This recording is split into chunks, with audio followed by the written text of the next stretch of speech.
ग्रहों के दृष्टिकोण से देखें तो आज का समय हमारा अच्छा भी होता है, कल बुरा भी होता है। अगर आज बुरा है तो कल अच्छा भी होने वाला होता है। गोचर ग्रह तो हमेशा बदलते रहते हैं और बदलते रहने का ये तात्पर्य कि यह हमें उसके अनुसार फिर फल भी प्रदान करते हैं। जय श्री राम दोस्तों आज मैं आपको बता रहा हूँ कि कन्या राशि के जो जातक हैं उनके लिए 30 अक्टूबर के बाद जबकि राहु क्या है राशि परिवर्तन अपना कर रहे हैं तो उनके लिए इसका शुभ और अशुभ फल किस प्रकार से रहने वाले हैं। तो दोस्तों जैसा कि राहु का क्या है, राहु अष्टदशामृताम, राहु किसी भी राशि पे 18 वर्ष भ्रमण करता है और जब गोचर ग्रह के हिसाब से यह चाल यह बदलता है तो यह 18 महीने यह किसी भी राशि में रहता है। जैसे कि 30 अक्टूबर से पहले 18 महीने जो थे राहु उसमें क्या रहा है, आपके मेष राशि में रहा है। और राहु के साथ साथ में दोस्तों केतु की भी यही गति है। 18 महीने केतु भी फिर क्या करता है, अपना गोचर ग्रह राहु के साथ ही सप्तम दृष्टि से बदल देता है। तो जो कन्या राशि के जो जातक हैं उनके लिए राहु और केतु के दृष्टिकोण से यह समय कैसे रहने वाला है। जैसा कि दोस्तों आपको ज्ञात है कि राहु इस समय आपके कहाँ बैठे हुए हैं, मीन के राहु यानी सप्तम भाव में बैठे हुए हैं कन्या राशि वालों के लिए।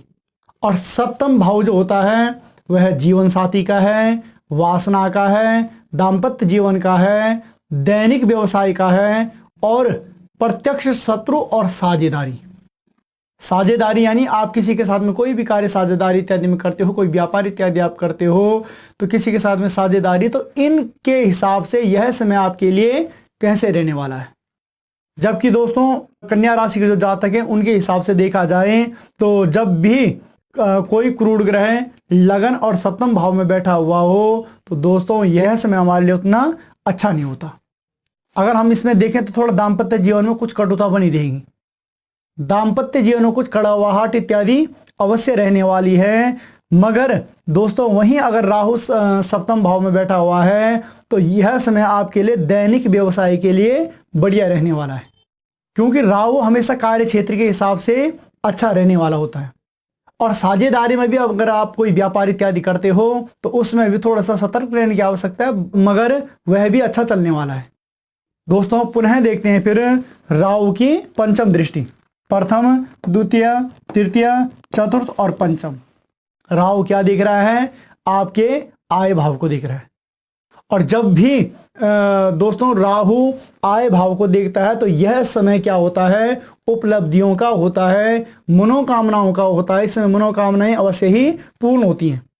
ज्येष्ठ भ्राता से संबंधित यह भाव है और पुत्र बंधु इत्यादियों से क्या है, यह भाव है। तो इस समय ये मान लीजिए कि इस समय आपका जो कार्य क्षेत्र के हिसाब से मैंने जैसे आपको बताया यहाँ पर वही ये है कि जब ये अपना मतलब पंचम दृष्टि से एकादश भाव को देख रहा है तो ये समझ लीजिए कि आपकी जो मनोकामनाएं हैं या आपके अपने जीवन में जो उपलब्धियां हैं वह आपको क्या होने वाली हैं, प्राप्त होने वाली हैं।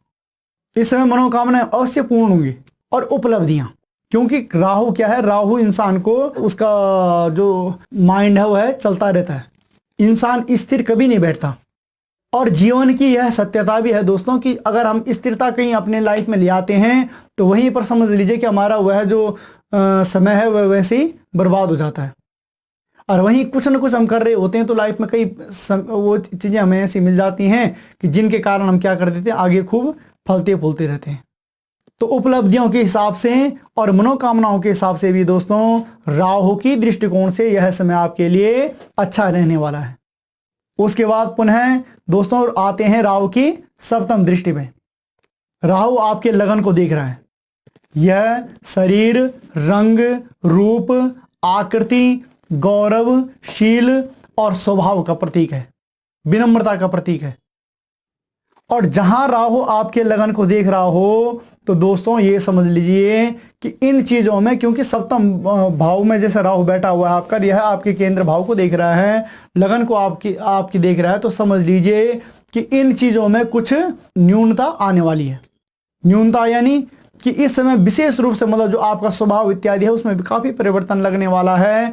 और जो विनम्रता इत्यादि आपकी बनी हुई है उस विनम्रता में भी कुछ भिन्नताएं आने वाली हैं, क्योंकि राहु थोड़ा सा हल्का सा क्या करता है, राहु मानसिक क्लेश बनाता है और जैसे कि मैंने बताया कि राहु स्वयं जब सप्तम भाव में बैठा हुआ हो, स्त्री भाव में बैठा हुआ हो, तो ये मान लीजिए कि इस समय मैंने क्या पता कि दाम्पत्य जीवन में कुछ कटुता आपकी बनी रहेगी।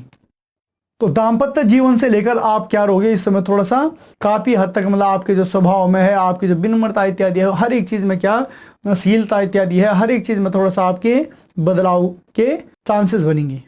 उसके बाद दोस्तों पुनः आते हैं आपके नवम भाव में। तो अष्टम और नवम भ्रातृभाव, भ्रातृभाव के दृष्टिकोण से देखें तो राहु हमारे लिए क्या है, यह अच्छा नहीं बैठा हुआ।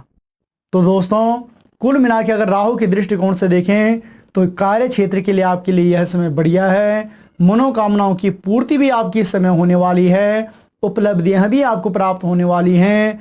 मगर यही अगर आपको थोड़ा सा देखा जाए तो स्वास्थ्य से संबंधित, दाम्पत्य जीवन से संबंधित और भ्रातृय यानी पारिवारिक जीवन इस समय थोड़ा सा आपका कुछ अस्त व्यस्त रहने वाला है। तो इसके लिए थोड़ा सा हमें क्या करना है, राहु के उपाय इत्यादि भी हमें करने चाहिए, कबूतरों को बाजरा इत्यादि भी डालना चाहिए। और साथ ही साथ हो सके तो दोस्तों भगवान शिव का पूजन करें, शिवलिंग के ऊपर जल इत्यादि चढ़ाएं, रुद्राभिषेक इत्यादि करवाएं। अगर ऐसा आप इस समय करते हैं तो यकीन मानिए कि जो राहु आपका मतलब सप्तम भाव यानी स्त्री भाव को पीड़ित कर रहा है, या ये भ्रातृभाव को या स्वयं के स्वास्थ्य को यह थोड़ा सा पीड़ित कर रहा है इन चीज़ों से संबंधित, तो ये जो दिक्कतें हैं यह दिक्कत अवश्य ही इससे टल जाएंगी।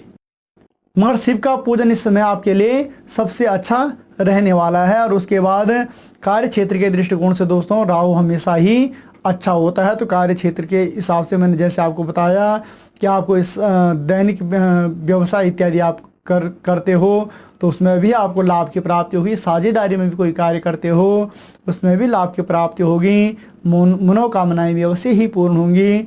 और उसके बाद उपलब्धियां भी इस समय आपको कुछ अच्छी प्राप्त होने वाली हैं राहु के दृष्टिकोण से।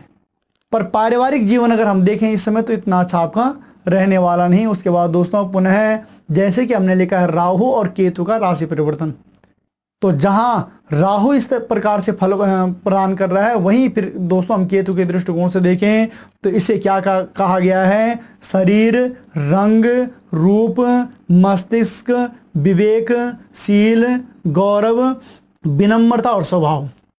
राहु क्रूर ग्रहों में आता है और केतु क्या है कि थोड़ा सा सौम्य इसका स्वभाव है।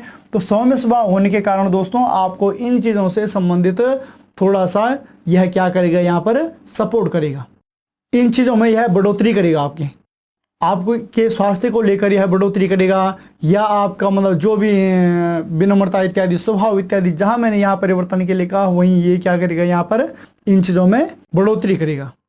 उसके बाद पंचम दृष्टि केतु की यानी मातृभाव में, इसे सुख भाव भी कहा जाता है, भवन वाहन इत्यादि भी कहा जाता है, भूमि और अचल संपत्ति भी कहा जाता है। उसके बाद दोस्तों केतु की क्या है, पंचम दृष्टि, पंचम दृष्टि कहाँ पड़ रही है, संतान भाव पर, इसे संतान भाव भी कहा जाता है, विद्या बुद्धि का भाव भी कहा जाता है।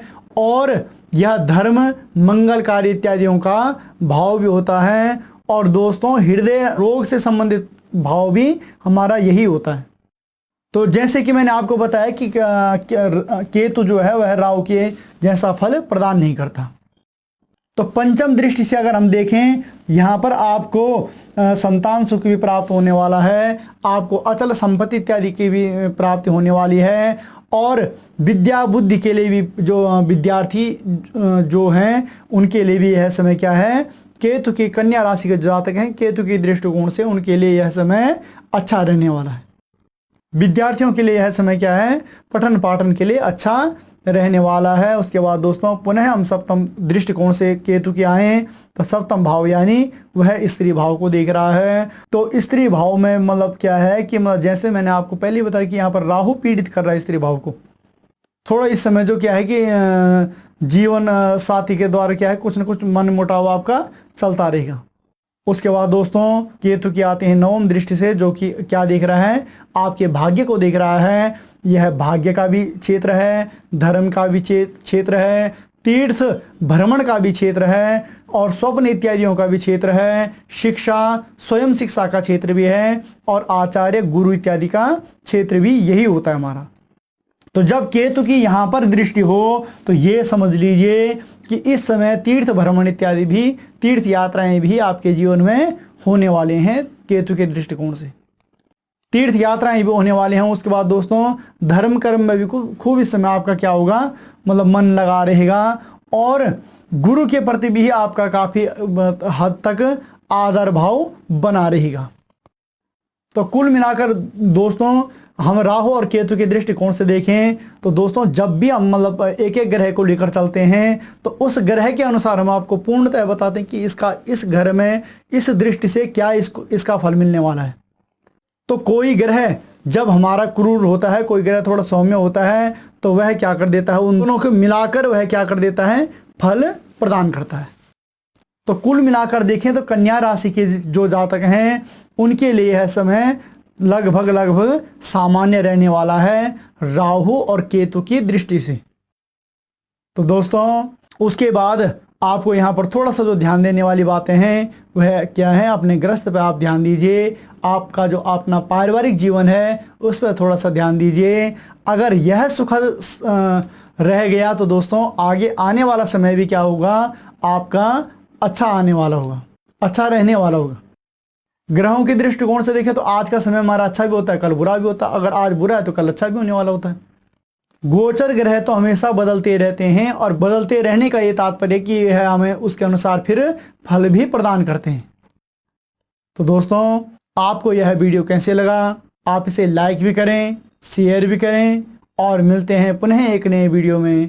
तब तक के लिए जय श्री राम।